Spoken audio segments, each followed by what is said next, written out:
All right, so why are we here? We're learning about eating for diabetes. Some of you may have it.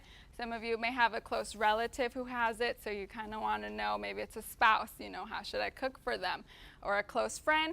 And then it's really important for everyone. The recommendations that I make today on how to eat is the exact same as how I would tell anyone else to eat, right? The goal with someone who's diabetic or not is to maintain a healthy blood sugar level, maintain a healthy weight to avoid complications that come from weight gain, such as high blood pressure, high cholesterol, diabetes, and live a healthy life from eating food sources that are going to give us lots of energy. So even though you think it might not relate to you, if you want good nutrition tips, this is the stuff to look for. All right, so I'll start with some definitions here on what is diabetes, in case some of you may not know. There are two types. Most of the population that gets it, 80% of people who have diabetes, or I think it's 90% of people who say they have diabetes have type 2. What that means is that their pancreas does produce insulin. Insulin gets released, but then it's not able to absorb glucose. So every time we eat, no matter if you're eating protein, carbohydrates, or fat, it all breaks down into glucose, into sugar. And then in type 2 diabetes, it's not able to enter the cells. So that sugar stays in your bloodstream, and you constantly have those high blood sugar levels. Type 1 is where your pancreas just doesn't produce enough insulin to be able to bring that glucose into the cells. So the cells aren't so much resistant. It's more that your body just doesn't create enough of the hormone insulin to get that sugar out of the bloodstream. And I don't mean to confuse anyone if I am. And then here, just a little diagram of how it works with two types. In the case of this presentation, I will be making more recommendations based on people with type 2 diabetes. So how to lower their blood sugar, how to avoid becoming insulin resistant. So when we talk today about the nutrition recommendations I make, we're trying to achieve a few things. Number one, we either want to maintain normal blood sugar levels, or if they're too high, then we want to bring them back down.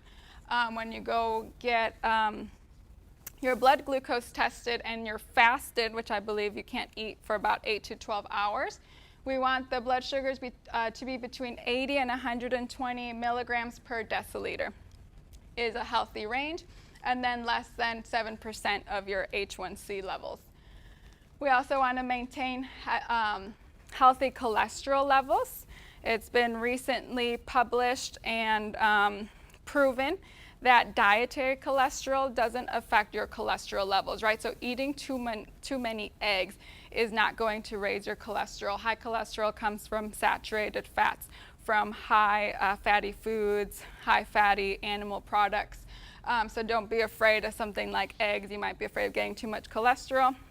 I think back in 2015, they have kind of retracted that statement that dietary cholesterol causes too high cholesterol. We also want to maintain healthy blood pressure and then a healthy body weight. Studies also show that most people who get type 2 diabetes are obese at onset. So if we could also avoid that extra weight gain, we're also reducing our chances of getting that. And then even just weight loss alone can significantly improve your blood sugar levels. So it may not be like what we might think, we can never eat more cookies or sweets again. We can eat it in moderation. The key is somehow to reduce those calories so that we achieve weight loss, and that in itself will already help.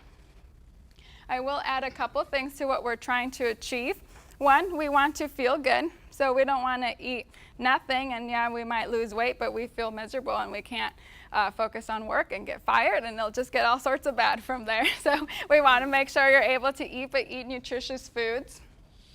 And we want you to feel well and be able to do things such as physical activity, playing with your kids, going for a walk. So it's that mind and body goals as well, not just our blood sugars. Next. There we go. So with that said, we're on to our next topic, calories. If you didn't know, they are evil creatures that hide in your closet and sew your clothes a little tighter. They're evil, evil, evil things. I'm just kidding. When we eat the correct amount and the correct type of calories, they are our friends. I saw another meme, and it's like a bodybuilder, and he's like, "What are calories? You mean delicious points?" I'm like, that's a good way to look at it. They're delicious points we're trying to get.